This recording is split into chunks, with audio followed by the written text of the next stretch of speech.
Welcome to the Java Cafe, Java fam.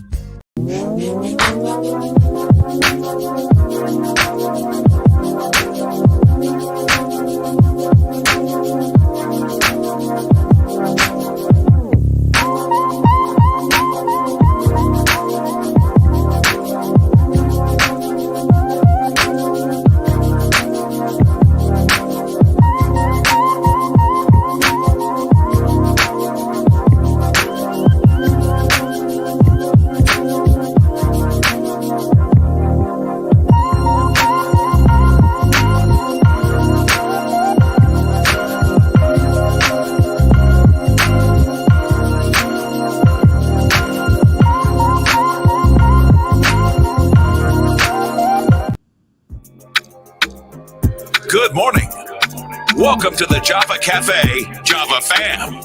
Good morning, everybody. Good morning. Good morning. Today is Friday. Yes, we're on a Friday, November 3rd, 2023. We are here this morning with incumbent City Councilor Ruthzee. I want to state up front, this is a paid media advertisement. I would like to thank the Louisiana campaign for investing in a small Black-owned business. I definitely appreciate that. But however, we're going to have a conversation with her, hear her story, hear about the last 2 years, hear about the upcoming 2 years, her platform, her passion. She's been very active around housing, an advocate. A lot of pundits have coined her as the person that got the redistricting through. And so we really appreciate it. And it is without further ado that I would like to present to most, but maybe introduce to some, because most of us should know who she is. She's all over the place. But I would like to introduce City Councilor Ruthzee, who is also running again and is on the ballot this coming Tuesday. And I am definitely Team Ruthzee. I'm so glad. And I think is this your first time on the job in the Java Cafe? This is my first time in the Java Cafe. Virtually. You've been to events, you've come out to support, but this is your first time actually on the show. So I'm excited to have you here. I want to personally thank you and the team for making this investment. We put, the missive out that we were making this available, and you were one of the first ones to jump in and support. And so I definitely appreciate that. I want to begin with asking you, first of all, Councilor Louisiana, you are a Black woman that is moving in politics in this city, and it can be very interesting. There are a lot of things going on in the world by which you are touched, just observing and being a human being. So I have to ask, and we move in this mental health space, how are you doing? With all due as Ruthzee, how are you doing? Yeah, thank you, Jimmy. Thanks for having me on. I will say that if you can't tell from when I'm outside, when I'm in community, like, it is a joy to do this job. It is a blessing to be able to wake up. Oh, I forgot to listen to my gospel. I always start my morning with some gospel music. I forgot to do that. Who's one of your favorite artists? Oh, I listen to Marvin Sapp in the morning. I listen to Praise Him in Advance and Never Would Have Made It. And then I listen to this other song called All Things Shall Be Well by Travis Wells. That's my morning playlist. So, okay. We got a few church mothers in here, so I'm sure that they enjoyed hearing that. Yes. And I usually put it on my speaker. I have speakers in my bathroom, and that's how I listen to my music, but I forgot to do that this morning. But I will say that it's just a joy to get to do this. And I'm grateful for this calling that God has given me and put on my life to be able to serve every resident of the city of Boston. And it's hard. This is a hard game. Politics is not for the faint of heart. There are so many different angles you got to watch out for. There's so many things you got to be concerned about when what you really just want to do is do the work of the people. Yes. Make that person permanent housing. Make sure you're showing up for folks who are returning home from incarceration, making sure that we are, affirming people's dignity with clean streets and picking up the trash, walking in Carnival, doing all of these things that are important to me as an at-large city councilor, as a lawyer, as a Black woman who grew up here. I think about this job so much as what would a little Black girl who grew up in Mattapan, what would my younger self wanted to see, and I try to be that every day. Let me interrupt you a little bit. Let's go. Tell us about that little girl till now as well. Yeah. Your story. Yeah, I mean, So anybody who knows me knows that I owe everything to my parents and ultimately to my father. My father is the city councilor. If you ever see him out in the streets, he's always with his camera. He has a television show actually on BNN, Boston Neighborhood News, on Saturdays, channel 23. I'm not trying to give him a free promo, but free promo at 10 a.m. And he is just, there was like the Black Men's Political Forum this week, or was it last week? I can't remember. And I just think about like the stereotype about Black fathers not being involved is just the opposite of what I know. My father was like at every corner in every school building that I was in. Poor Black immigrant from Haiti who came in with no money, not speaking the language, no job, and just knew that education was going to be the way up and out for me and my three sisters. So he's helped found the parent teacher council, was literally doing fundraisers with the negative money that he had at my school to try to make sure that me and my classmates had everything we needed to just break every ceiling. I ended up going from the Taylor to McCormick to Boston Latin School by happenstance, because my father was like, I have no money to somebody. I want my kids to have the best education. People are telling me to send my kids to Catholic school, but I don't have that money and I have all this family to take care of in Haiti. What's the alternative? And someone was like, have you heard of Boston Latin School? Then he found a free program for free test prep, right? Part of the problem with these exam schools is that families with a lot of wealth have been able to buy and test prep and have access to these schools. My father found a free test prep company for me and my sister so that we could prepare for the exam. So, so much of my childhood in Mattapan, I tell people too, like, we didn't have locks on our doors growing up. My house was the center for community, especially for Haitian community, family members and friends. My mom would make these big pots of soup and folks would just come in without even knocking and just come to our house. And I know that sounds weird, but the Mattapan that I grew up in was all love and was all community and all support. Not to say that there weren't bad things, right? My father did get robbed at gunpoint outside of our house, but still, even when you talk to him about that incident today, he was like, those people just needed money. They just needed money. And so I do this work. Yes, I fancy degrees, went to Harvard Law School, all this stuff. But at root, my passion and the reason for doing this job is people like my dad, who showed me through action what it means to show up for each other and what it means to be our neighbor's keeper. And so that's what I try to do every day on this job. It lends to, when I ask you to tell your story, because it lends to your politics, it lends to your policy. And I see just from hearing your story, how it lends to how you move. Tell us about why you made the decision to run for office and then run again. You talked about the rigor. I often cite that some of the expectation and some of the extra rigor that I observed that you as a Black woman has to assert sometimes is interesting. But why did you make the decision to run? And why are you continuing to run, given that it's not for the faint of heart? It's not for the faint of heart. No, that's real. Yeah. I'm grateful for God for the armor to be able to do this work. Right. But I decided to run because, and I've worked for Senator Warren. I've been an advisor to principals. I started at 16 years old with intern for State Representative Marie St. Fleur, the first Haitian person elected in Massachusetts. Yep. And in the entire country. And so I had those examples, but I didn't know, honestly, if I needed to be the principal, the one in the front, or if I just could advise. A lot of people encouraged me when there was one opening when Michelle Wu decided to run for mayor. And I was like, I don't think it's my time. It's not ready. I'm not ready. And then Anissa Sabi George decided to run. There were 2 at-large openings. And then my phone started blowing up even more from people who just knew my work, right? From members of the Haitian community who was like, you need representation. From people in elected office themselves were like, Ayo Ruthzee, you know what I mean? And I was like, Ruthzee. And for me, it was really a heady decision. I literally put my phone to the side for 2 weeks and was like, I'm not talking to nobody. I'm going inside and be deep in prayer to decide if this is the right thing for me in my life and if this is the right moment. And, what's interesting as a Black woman, right, even though, with all these degrees, all this preparation, all this experience, there was still a level of fear in running because this is still not our game, right? Politics is still not for Black women. It is not built for us. These systems were not built for us to thrive. And I think about that fear and that timidity, like, oh, if one opening would I win? And I came in third on the heels of 2 incumbents, which to me means even with that one opening, I would have got it. And still I had to buck myself up to prepare for this run. And so I'm grateful for everyone who supported me and who continues to support me. And that support doesn't mean that we agree 100%. I think it's weird if there's someone with whom you are agreeing all of the time, because these issues are complex and it's nuanced. But I am grateful for the people who respect my decision making, who respect how I approach issues, who understand that they can come to me and talk, that we can figure it out, that we can find ways to move forward, even when we don't agree 100%. One of the things that has been interesting in this particular cycle is, I believe you were cited in an article that was also associated with the notion about some divisiveness about the movement around Black Lives Matter. Councilor Ruthzee, do you believe that Black Lives Matter? My Black is Beautiful from my Black is Beautiful mug. You did not know that I was going to ask that at that moment. This is my morning tea mug, so you know.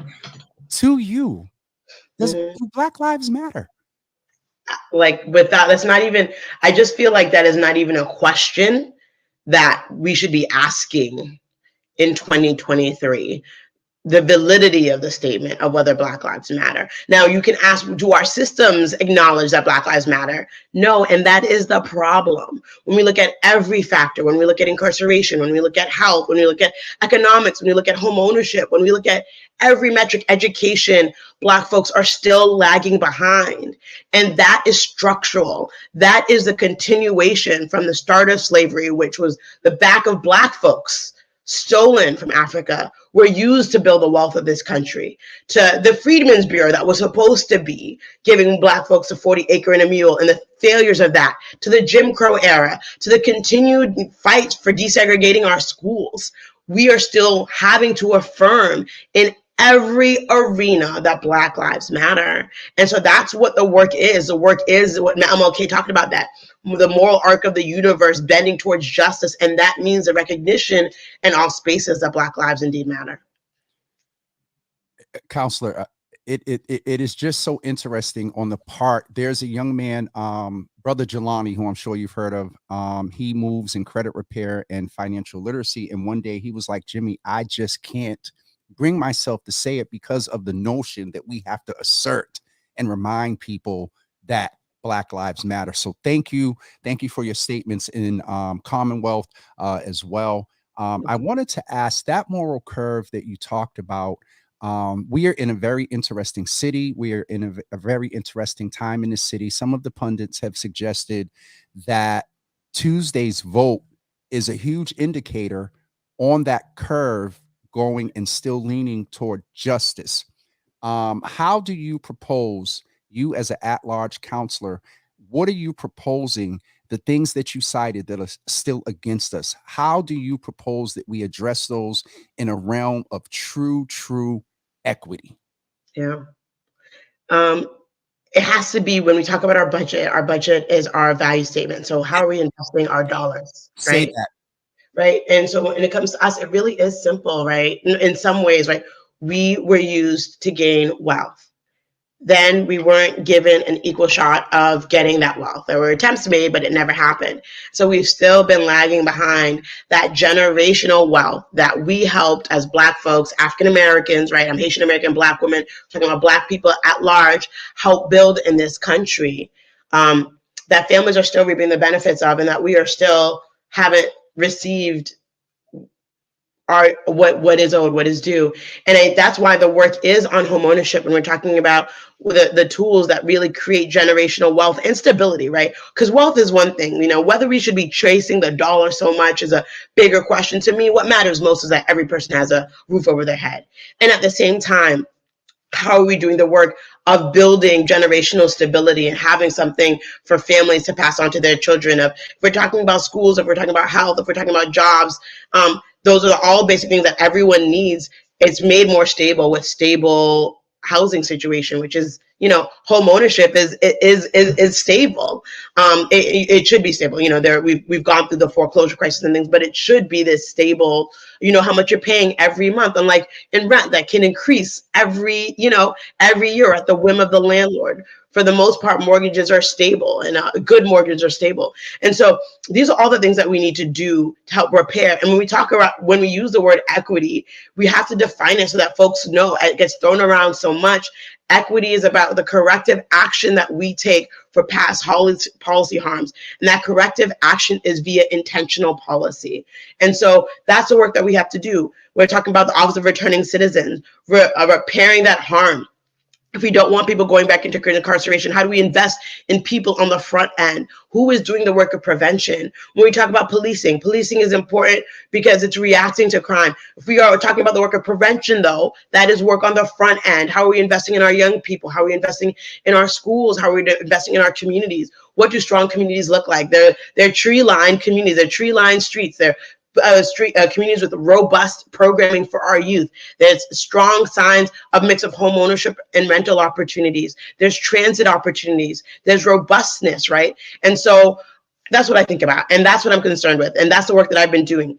We've invested historic investments in the Office of Returning Citizens, that in nonprofits that are being run by Black and Brown folks, particularly Black and Brown women who themselves are formerly incarcerated, showing us the way that we need to go to address the issue of recidivism. That work really, in partnership with all these incredible Black women and Black folks, really has been the crux of how I've tried to lead and move on the council, understanding that we have big issues like housing, like climate crisis, like our schools, that are going to take a lot more work. But that for me is a model of how I want to continue moving on the council. Absolutely. I wanted to ask a question based on what you just said about climate change. There is a presumption that Black and Brown folks don't make that a priority. For you, things like the Boston Waterfront Coalition, Equity on the Seaport, things that Mariama White Hammond are doing around climate equity, green jobs and whatnot. Where are we in the city with the equity when it comes to all of the climate change, green jobs, blue jobs? By your observation, where are we? So that's a great question. And there's still a lot more work to do. I just want to debunk this note. Like, I think that Black people and poor people were the folks who were green before it was cool to be green. When we think about, the ways in which we recycle our Tupperware, the ways in which we've had to be conservative and how we use things, right? We've been green before it was cool to be green. And so I think that we have a lot of lessons to really show the city and the world when it comes to what it means to be conservationists. Not that we're perfect. There are things that we can do better, but there are models. We think about access to our waterfront. There are areas in Mattapan and Hyde Park that have waterfront communities as well that we just haven't invested in the same way that we invest in other parts of the city. And so that's why the work that the Waterfront Coalition is doing is really wonderful, because it's everything that we can do to tie our city together is beautiful work, because we look at each other as if we are these foreign objects, as if we don't have anything in common, and it's wild. I was in the North End 2 nights ago, and I was in Hyde Park last night. The issues were the same. Trash on our streets. How do we improve our schools? And when I think about the work of the waterfront and the equity work that we have to do, we have to realize that what we all want in all our communities, clean environments where we can go out and enjoy trees in our parks. And so there's more work to do to make sure that we are investing in environmental justice communities like East Boston, like Mattapan, like places that don't have the number of trees that we want to see, and doing the work around our greening our stormwater infrastructure to protect us against flooding, right? Flooding happens in East Boston, it happens in Rose Wharf, it happens in downtown, but we also see it in Dorchester and other parts, and in parts of Mattapan, and in a lot of these apartments that are basement apartments that flood. We need to be intentional about that and thinking about how we approach those issues. Absolutely. Let me jump in, because you're talking about a little bit of health there. There was a lot. This platform was started because what we saw in the exacerbation of COVID in Black and Brown communities, everything that we knew coming, we're slowly but surely coming out. There's the Health Equity Compact. There's the great work that Dr. Ojikutu is doing over at the Health Commission. And speaking of that, there's another topic I want to talk about as well. Where are we as a city when it comes to health equity? That report just came out with, I believe, that 23-year difference with the lifespan from Nubian Square to Back Bay. From your observation, where are we with health equity?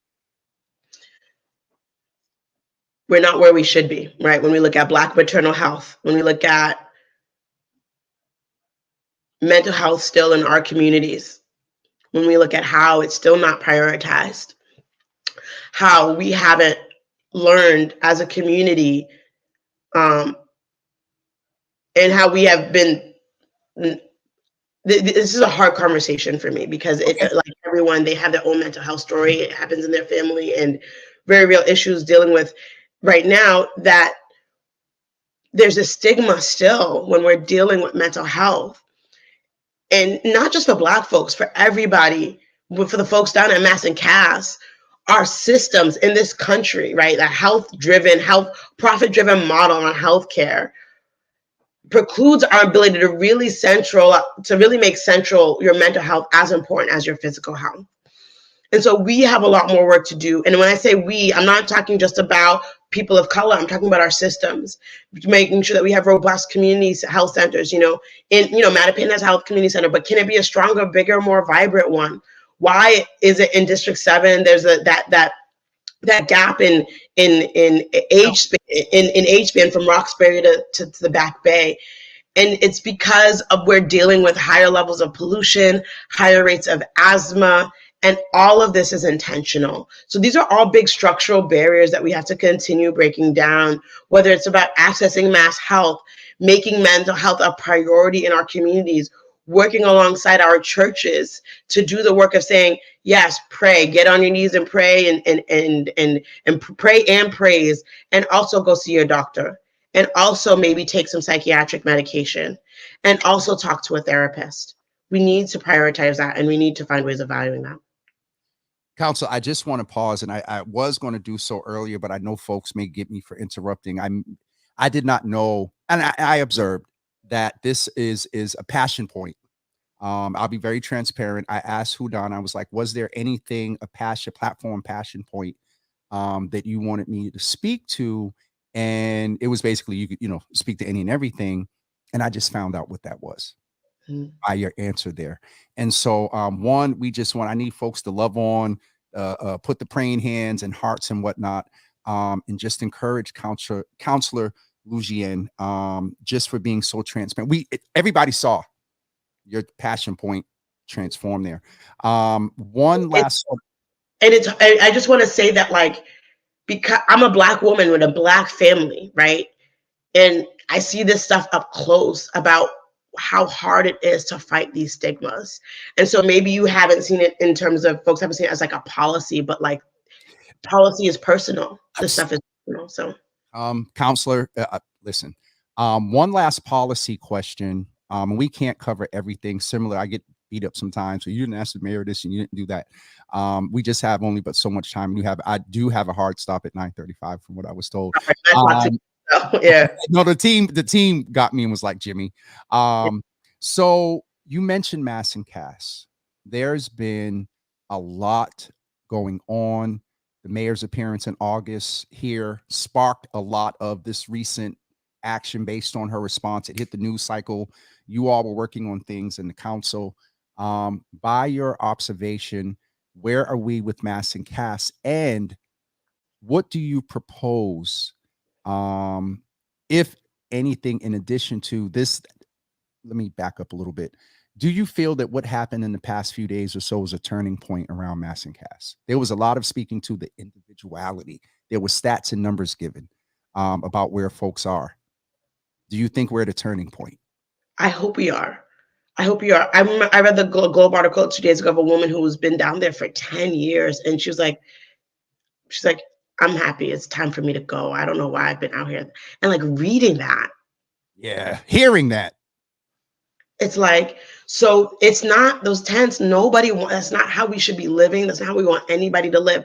Understanding that people have experienced trauma in shelters, and that we need to find alternatives that aren't the street and aren't shelters, right?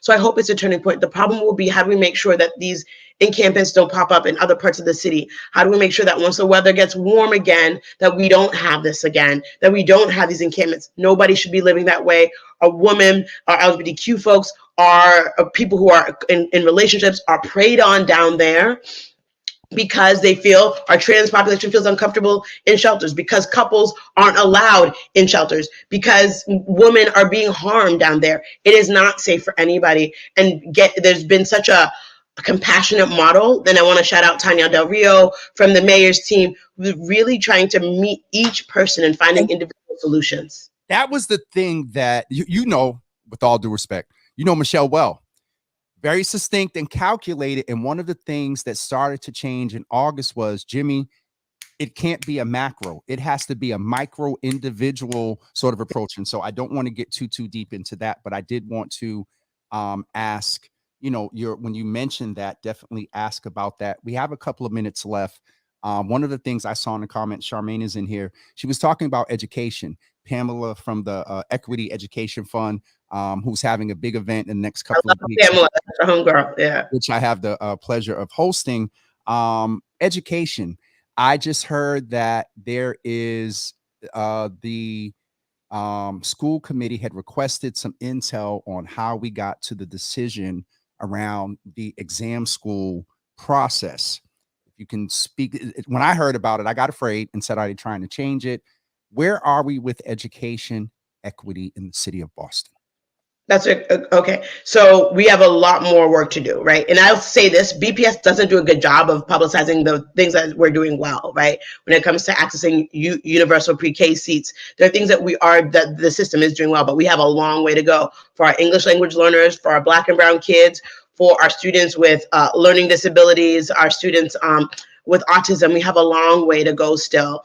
With the exam schools, the policy change has made it more inclusive of all of our neighborhoods in our exam schools, which I think is beautiful as a product of Boston Latin School. The best thing about the school for me was that I made friends from all different neighborhoods, East Boston, West Roxbury, places I would have never known. And so it's really great that we have this neighborhood diversity in our schools right now.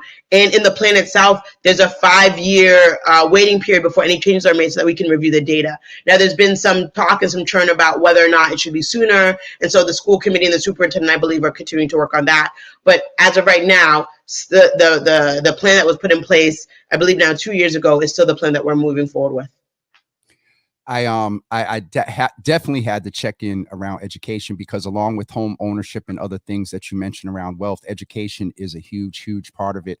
I just wanted to let folks know that as we get ready to wrap up, where folks can go to get general information about the Louisiana campaign, you can go to www.ruthzee for Boston, just like it's spelled.com. I'm old. I don't think we say the www anymore. Ruthzee for Boston. Did you just shade me? Yeah, no. No. I'm messing. I do have one little political zinger. I'm going to tap in at the end real quick, but I want to make sure that folks know where they can get information. This is where you can find out, you can get all the information at the general website, but here's a direct link to Ruthzee's policy and where she's moving towards to make the change. I see Stan ask, how do we get out of this? How do we change? There's proposals in there. And then also, I do the production by myself right here in real time. So the last thing I want to get up, one of the things that I encourage often for folks to do is to get involved. And so one of the other ways that you can support this counselor, of which I am supporting her candidacy, the last link I'm putting in right here is information for her events, for you to go and sign up to volunteer, get involved. It's good to like, it's good to share, it's good to put the praying hands in the hearts. But if you can show up sometime this weekend, this is GOTV weekend. One sort of general question: how important is it that Black and brown folks get out and vote? Period. Not just for you in this election, but just period. So important. It's so important. Before I was a counselor, I did a lot of election stuff. It is so important. So both, yes, I have a selfish interest in making sure everyone goes out to vote. Today is the last day of early voting from 9 to 5 p.m. at City Hall, but go out and vote on Tuesday. Listen, I'm a Black woman who grew up here. I know voting isn't going to solve all of our problems, but it is going to be part of the solution. So I need they say that our communities sleep on election day, especially in off-year elections, when there's no mayoral election, when there's no one running for Senate. But if you care about your schools, your parks, if you care about policing, if you care about trash on your streets, everybody needs to go vote on Tuesday. There are so many GOTV opportunities. We're going to be in Hyde Park tomorrow morning at 10 a.m. We're going to be in Roxbury on Sunday at 1 p.m. We'll be in Dorchester tomorrow at 2 p.m. Go to my Instagram, Ruthzee for Boston, has all the information, in Twitter. Really appreciate all of you. Yeah, you got it. All that information is so important. We have the website generally right there, and then we also have the information. And so I'll put this on my Facebook page as well, so folks can get the information to volunteer. Counselor, I really appreciate you coming in. Joe Feast is in the room. Okay, good to see you, brother.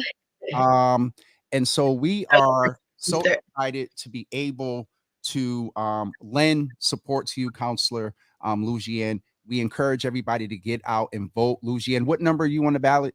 I am number 7 on the ballot. Number 1 in your hearts, but number 7 on the ballot. So, all right, Counselor. Last question is: do you ever foresee yourself running for mayor?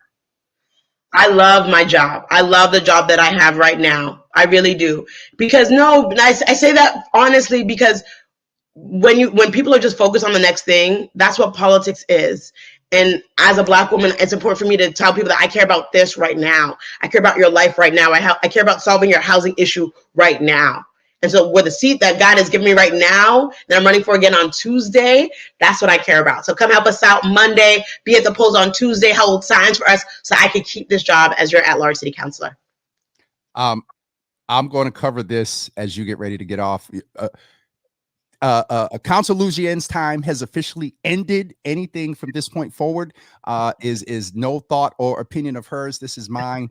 And so I'm going to go ahead and let you get off screen, Councilor. But Pam, I see your comment. We're going to go there with some commentary post Council Lujian's time that is ended. And now this is Java with Jimmy going forward. Councilor, I appreciate you so much. Godspeed and protection. Keep listening in the morning. Keep fighting for us. I'm going, and you can appreciate this from a poly standpoint. Not saying it wasn't sincere, but you get the politics. We're all in Boston Poly. We're pundits. That I enjoyed that last answer, Counselor. I love you. I appreciate you. Give the team my best, and we'll see you out there on the trail. Thank you. Thanks, Jimmy. Thanks, everybody. Thank you. Bye. Listen, folks, y'all better make sure y'all vote, and then I'm asking you personally to make sure you vote Lujian on Tuesday.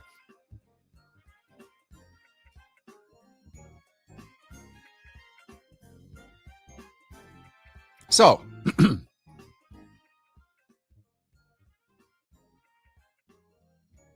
we're going to talk about this very soon, probably Sunday night. I've reached out to former Senator Diane Wilkerson and also former Senator Carlos Enriquez to chat with us about what Pam's talking about.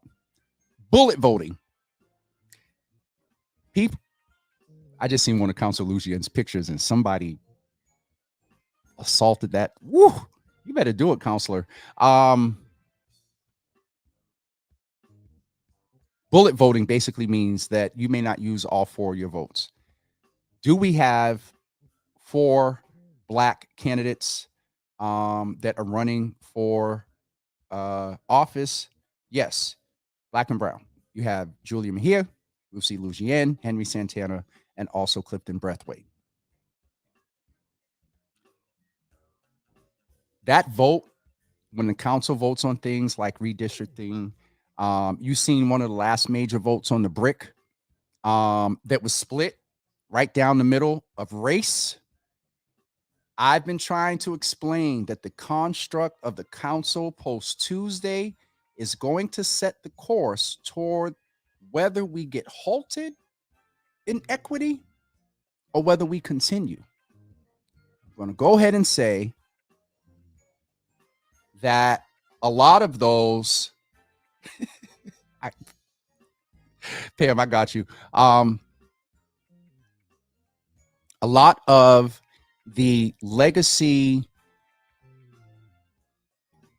system and structural leadership that was very white male dominant in this city is now afraid. And surprisingly, one of the only incumbent holds on the council decided not to run. There is no way in the world that constituency is not going to make a pitch to hold on to power.